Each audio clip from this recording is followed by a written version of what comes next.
ओम शांति। आज 10 जनवरी 2026 की बाबा की साकार मुरली है। मुरली के महावाक्य हैं, मीठे बच्चे, तुम्हारी याद की यात्रा बिल्कुल ही गुप्त है। तुम बच्चे अभी मुक्ति धाम में जाने की यात्रा कर रहे हो। प्रश्न है, स्थूल वतन वासी से सूक्ष्म वतन वासी फरिश्ता बनने का पुरुषार्थ क्या है?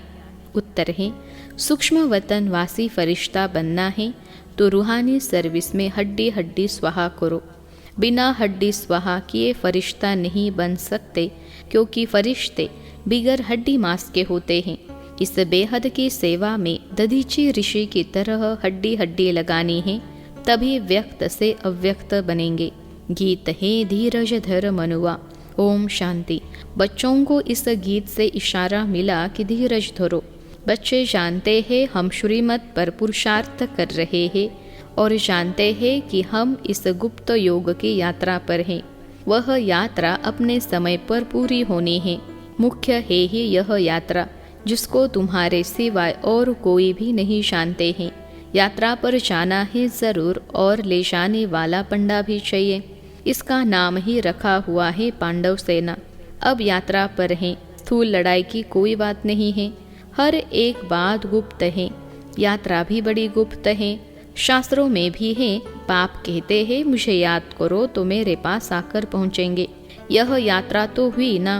बाप सब शास्त्रों का सार बताते हैं, प्रैक्टिकल में एक्ट में ले आते हैं। हम आत्माओं को यात्रा पर जाना है अपने निर्वाण धाम। विचार करो तो समझ सकते हैं। यह है मुक्ति धाम की सच्ची यात्रा। सब चाहते हैं हम मुक्ति धाम में जाए। यह यात्रा करने के लिए कोई मुक्ति धाम का रास्ता बताए, परंतु बाप तो अपने समय पर आपे ही आते हैं, जिस समय को कोई नहीं जानते हैं। बाप आकर समझाते हैं तो बच्चों को निश्चय होता है, बरोबर यह सच्ची यात्रा है जो गाई हुई है। भगवान ने यह यात्रा सिखाई थी। मन मना भव मध्याजी भव, यह अक्षर भी तुम्हारे काम के है। सिर्फ किसने कहा यह भूल कर दी है। कहते हैं देह सहित देह के संबंधों को भूल जाओ। इनको यानी ब्रह्मा बाबा को भी देह है। इनको भी समझाने वाला दूसरा है, जिसको अपनी देह नहीं है। वह बाप है विचित्र।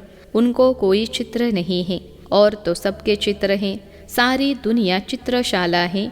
विचित्र और चित्र अर्थात जीव और आत्मा का यह मनुष्य स्वरूप बना हुआ है, तो वह बाप है विचित्र।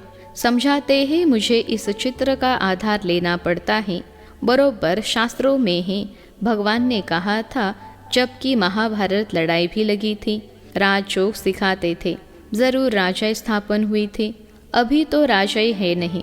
राजयोग भगवान ने सिखाया था नई दुनिया के लिए, क्योंकि विनाश सामने खड़ा है। समझाया जाता है ऐसा हुआ था जबकि स्वर्ग की स्थापना हुई थी। वह लक्ष्मी नारायण का राज्य स्थापन हुआ था। अभी तुम्हारी बुद्धि में है। सतयुग था, अभी कलयुग है। फिर बाप वही बातें समझाते हैं। ऐसा तो कोई कह न सके कि मैं परम धाम से आया हूँ तुमको वापिस ले जाने। परम पिता परमात्मा ही कह सकते हैं ब्रह्मा द्वारा, और किसके द्वारा भी कह नहीं सकते। सूक्ष्म वतन में है ही ब्रह्मा विष्णु शंकर। ब्रह्मा के लिए भी समझाया है कि वह है अव्यक्त ब्रह्मा और यह है व्यक्त। तुम अभी फरिश्ते बनते हो। फरिश्ते स्थूल वतन में नहीं होते। फरिश्तों को हड्डी मांस नहीं होता है। यहाँ इस रूहानी सर्विस में हड्डी आदि सब खलास कर देते हैं, फिर फरिश्ते बन जाते हैं। अभी तो हड्डी है ना। यह भी लिखा हुआ है अपनी हड्डियाँ भी सर्विस में दे दी। गोया अपनी हड्डियाँ खलास करते हैं। स्थूल वतन से सूक्ष्म वतन वासी बनना है। यहाँ हम हड्डी देकर सूक्ष्म बन जाते हैं। इस सर्विस में सब स्वाहा करना है। याद में रहते रहते हम फरिश्ते बन जाएंगे। यह भी गाया हुआ है। मिरुआ मौत मलू का शिकार। मलुक फरिश्ते को कहा जाता है। तुम मनुष्य से फरिश्ता बनते हो। तुमको देवता नहीं कह सकते। यहाँ तो तुमको शरीर है ना। सूक्ष्म वतन का वर्णन अभी होता है। योग में रहे फिर फरिश्ते बन जाते हैं। पिछाड़ी में तुम फरिश्ते बन जाएंगे। तुमको सब साक्षात्कार होगा और खुशी होगी। मनुष्य तो सब काल का शिकार हो जाएंगे। तुम्हारे में जो महावीर है वह तो अडोल रहेंगे, बाकी क्या क्या होता रहेगा। विनाश की सीन तो होनी ही है ना। अर्जुन को विनाश का साक्षात्कार हुआ। एक अर्जुन की बात नहीं है, तुम बच्चों को विनाश और स्थापना का साक्षात्कार होता है। पहले पहले बाबा को भी विनाश का साक्षात्कार हुआ। उस समय ज्ञान तो कुछ था नहीं। देखा सृष्टि का विनाश हो रहा है, फिर चतुर्भुज का साक्षात्कार हुआ। समझने लगे यह तो अच्छा है, विनाश के बाद हम विश्व के मालिक बनते हैं, तो खुशी आ गई। अभी यह दुनिया नहीं जानती कि विनाश तो अच्छा है ना। इसके लिए प्रयत्न करते हैं, परंतु आखिरी विनाश तो होना है। याद करते हैं पतित पावन आओ, तो बाप आएंगे जरूर, आकर पावन दुनिया स्थापन करेंगे, जिसमें हम राजय करेंगे। यह तो अच्छा है ना। पतित पावन को क्यों याद करते हैं? क्योंकि दुख है। पावन दुनिया में देवताएं हैं, पतित दुनिया में तो देवताओं के पैर आ नहीं सकते, तो जरूर पतित दुनिया का विनाश होना चाहिए। गाया हुआ भी है महाविनाश हुआ। उसके बाद क्या होता है? एक धर्म की स्थापना, सो तो ऐसे होगी ना। यहाँ से राजयोग सीखेंगे, विनाश होगा, बाकी भारत में कौन बचेगा? जो राजयोग सीखते हैं, नॉलेज देते हैं, वही बचेंगे। विनाश तो सबका होना है, इसमें डरने की बात नहीं। पतित पावन को बुलाते हैं, जबकि वह आते हैं तो खुशी होनी चाहिए ना। बाप कहते हैं विकारों में मत जाओ, इन विकारों पर जीत पाओ, वा दान दे तो ग्रहण छूटे। भारत का ग्रहण छूटता जरूर है। काले से गोरा बनना है। सतयुग में पवित्र देवताएं थे, वह जरूर यहाँ बने होंगे। तुम जानते हो हम श्रीमत से निर्विकारी बनते हैं। भगवानुवाच यह है गुप्त, श्रीमत पर चलकर तुम बादशाही पाते हो। बाप कहते हैं तुमको नर से नारायण बनना है, सेकंड में राजय मिल सकती है। शुरू में बच्चियाँ 4-5 दिन भी वैकुंठ में जाकर रहती थी। शिव बाबा आकर बच्चों को वैकुंठ का भी साक्षात्कार कराते थे। देवताएं आते थे, कितना मान शान से, तो बच्चों को दिल अंदर लगता है बरोबर गुप्त वेश में आने वाला बाप हमको समझा रहे हैं। ब्रह्मा तन में आते हैं, ब्रह्मा का तन तो यहाँ चाहिए ना। प्रजापिता ब्रह्मा द्वारा स्थापना, बाबा ने समझाया है। कोई भी आते हैं तो उनसे पूछो किसके पास आते हो? बी के पास। अच्छा, ब्रह्मा का नाम कभी सुना है? प्रजापिता तो है ना। हम सब उनके आकर बने हैं, जरूर आगे भी बने थे। ब्रह्मा द्वारा स्थापना तो साथ में ब्राह्मण भी चाहिए। बाप ब्रह्मा द्वारा किसको समझाते हैं? शूद्रों को तो नहीं समझाएंगे। यह है ब्रह्मा मुख वंशावली ब्राह्मण। शिव बाबा ने ब्रह्मा द्वारा हमको अपना बनाया है। ब्रह्मा कुमार कुमारियाँ कितने ढेर हैं, कितने सेंटर्स हैं, सब में ब्रह्मा कुमारियाँ पढ़ाती हैं। यहाँ हमको दादे का वर्षा मिलता है। भगवानुवाच तुमको राजयोग सिखाता हूँ। वह निराकार होने कारण इनके शरीर का आधार लेकर हमको नॉलेज सुनाते हैं। प्रजापिता के तो सब बच्चे होंगे ना। हम हैं प्रजापिता ब्रह्मा कुमार कुमारियाँ। शिव बाबा है दादा, उन्होंने एडॉप्ट किया है। तुम जानते हो हम दादे से पढ़ रहे हैं ब्रह्मा द्वारा। यह लक्ष्मी नारायण दोनों स्वर्ग के मालिक है ना। भगवान तो एक ऊंचते ऊंच निराकार ही है। बच्चों को धारणा बड़ी अच्छी होनी चाहिए। पहले पहले समझाओ दो बाप है भक्ति मार्ग में। स्वर्ग में ही एक बाप, पारलौकिक बाप द्वारा बादशाही मिल गई, फिर याद क्यों करेंगे? दुख है ही नहीं जो याद करना पड़े। गाते हैं दुख हरता सुख करता, वह अभी की बात है। जो पास्ट हो जाता है उसका गायन होता है। महिमा है एक की, वह एक बाप ही आकर पतितों को पावन बनाते हैं। मनुष्य थोड़े ही समझते हैं, वह तो पास्ट की कथा बैठ लिखते हैं। तुम अभी समझते हो, बरोबर बाप ने राजयोग सिखाया, जिससे बादशाही मिली। 84 का चक्र लगाया। अभी फिर हम पढ़ रहे हैं, फिर 21 जन्म राज्य करेंगे, ऐसा देवता बनेंगे, ऐसे कल्प पहले बने थे। समझते हो, हमने पूरा 84 जन्मों का चक्र लगाया। अब फिर सतयुग त्रेता में जाएंगे, तब तो बाप पूछते हैं आगे कितने बार मिले हो। यह प्रैक्टिकल बात है ना। नया भी कोई सुने तो समझेंगे 84 का चक्र तो जरूर है। जो पहले वाले होंगे उनका ही चक्र पूरा हुआ होगा। बुद्धि से काम लेना है। इस मकान में, इस ड्रेस में बाबा हम आपसे अनेक बार मिलते हैं और मिलते रहेंगे। पतित से पावन, पावन से पतित होते ही आए हैं। कोई चीज़ सदैव नई ही रहे यह तो हो नहीं सकता, पुरानी ज़रूर बनती है। हर चीज़ सतो रजो तमो में आती है। अभी तुम बच्चे जानते हो नई दुनिया आ रही है, उसको स्वर्ग कहा जाता है। यह है नर्क, वह है पावन दुनिया। बहुत पुकारते हैं, हे पतित पावन हमको आकर पावन बनाओ, क्योंकि दुख जास्ती होता जाता है ना। परंतु यह समझते नहीं कि हम ही पूज्य थे, फिर पुजारी बने हैं। द्वापर में पुजारी बने, अनेक धर्म होते गए, बरोबर पतित से पावन, पावन से पतित होते आए हैं।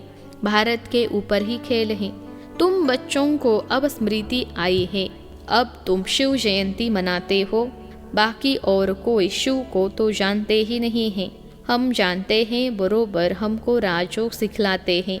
ब्रह्मा द्वारा स्वर्ग की स्थापना हो रही है। जरूर जो योग सीखेंगे, स्थापना करेंगे, वही फिर राज्य भाग्य पाएंगे। हम कहते हैं, बरोबर हम कल्प कल्प बाप से यह राजयोग सीखे हैं। बाबा ने समझाया है, अभी यह 84 जन्मों का चक्र पूरा होता है, फिर नया चक्र लगाना है। चक्र को तो जानना चाहिए ना। भल यह चित्र न हो तो भी तुम समझा सकते हो। यह तो बिल्कुल सहज बात है। बरोबर भारत स्वर्ग था, अब नरक है। सिर्फ वह लोग समझते हैं कलयुग अजुन बच्चा है। तुम कहते हो यह तो कलयुग का अंत है, चक्र पूरा होता है। बाप समझाते हैं तो आता हूँ पति दुनिया को पावन बनाने। तुम जानते हो हमको पावन दुनिया में जाना है।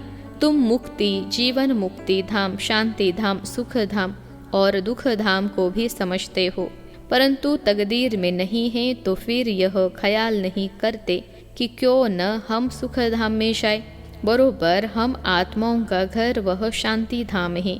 वहाँ आत्मा को ऑर्गन्स न होने कारण कुछ बोलती नहीं है।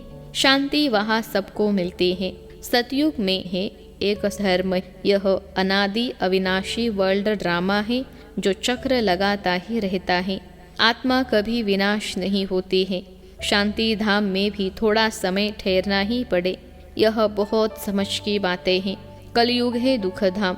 कितने अनेक धर्म है, इतना हंगामा है। जब बिल्कुल दुख धाम होता है तब ही बाप आते हैं। दुख धाम के बाद है फुल सुख धाम। शांति धाम से हम आते हैं सुख धाम में, फिर दुख धाम बनता है। सतयुग में संपूर्ण निर्विकारी, यहाँ है संपूर्ण विकारी। यह समझाना तो बहुत सहज है ना, हिम्मत चाहिए। कहाँ भी जाकर समझो, यह भी लिखा हुआ है। हनुमान सत्संग में पीछे जुत्तियों में जाकर बैठता था, तो महावीर जो होंगे वह कहाँ भी जाकर युक्ति से सुनेंगे। देखो क्या बोलते हैं, तुम ड्रेस बदल कर कहाँ भी जा सकते हो उनका कल्याण करने। बाबा भी गुप्त वेश में तुम्हारा कल्याण कर रहे हैं ना। मंदिरों में कहाँ भी निमंत्रण मिलता है तो जाकर समझाना है। दिन प्रतिदिन तुम होशियार होते जाते हो। सबको बाप का परिचय देना ही है, ट्रायल करनी ही होती है। यह तो गाया हुआ है। पिछाड़ी में सन्यासी राजा आदि आए। राजा जनक को सेकंड में जीवन मुक्ति मिली। वह फिर जाकर त्रेता में अनुजनक बना। अच्छा, मीठे मीठे सिखिलते बच्चों प्रति माता पिता बाप दादा का याद प्यार और गुड मॉर्निंग। रूहानी बाप की रूहानी बच्चों को नमस्ते। हम रूहानी बच्चों की सिखिलते रूहानी माता पिता बाप दादा को याद प्यार, गुड मॉर्निंग और नमस्ते बाबा नमस्ते। धारणा के लिए मुख्य सार। पहली पॉइंट है, अंतिम विनाश की सीन देखने के लिए अपनी स्थिति महावीर जैसी निर्भय अडोल बनानी है। गुप्त याद की यात्रा में रहना है। दूसरी पॉइंट है, अव्यक्त वतनवासी फरिश्ता बनने के लिए बेहद सेवा में दधीची ऋषि की तरह अपनी हड्डी हड्डी स्वाहा करनी है। आज का वरदान है, पहली श्रीमत पर विशेष अटेंशन दे, फाउंडेशन को मजबूत बनाने वाले सहज योगी भव। पहली श्रीमत पर विशेष अटेंशन दे, फाउंडेशन को मजबूत बनाने वाले सहज योगी भव। विश्लेषण है, बाप दादा की नंबर 1 श्रीमत है कि अपने को आत्मा समझकर बाप को याद करो। यदि आत्मा के बजाय अपने को साधारण शरीरधारी समझते हो तो याद टिक नहीं सकती। वैसे भी कोई दो चीज़ों को जब जोड़ा जाता है तो पहले समान बनाते हैं। ऐसे ही आत्मा समझकर याद करो तो याद सहज हो जाएगी। यह श्रीमत ही मुख्य फाउंडेशन है। इस बात पर बार बार अटेंशन दो तो सहज योगी बन जाएंगे। आज का स्लोगन है, कर्म आत्मा का दर्शन कराने वाला दर्पण है, इसलिए कर्म द्वारा शक्ति स्वरूप को प्रत्यक्ष करो। कर्म आत्मा का दर्शन कराने वाला दर्पण है, इसलिए कर्म द्वारा शक्ति स्वरूप को प्रत्यक्ष करो। अव्यक्त इशारे इस अव्यक्ति मास में बंधन मुक्त रहे, जीवन मुक्त स्थिति का अनुभव करो। ब्राह्मण सो फरिश्ता अर्थात जीवन मुक्त, जीवन बंधन नहीं। न देह का बंधन, न देह के संबंध का बंधन, न देह के पदार्थों का बंधन। अगर अपनी देह का लगाव खत्म किया तो देह के संबंध और पदार्थ का बंधन आपे ही खत्म हो जाएगा। ऐसे नहीं कोशिश करेंगे। कोशिश शब्द ही सिद्ध करता है कि पुरानी दुनिया की कशिश है, इसलिए कोशिश शब्द समाप्त करो। देह भान को छोड़ो। अच्छा, ओम शांति।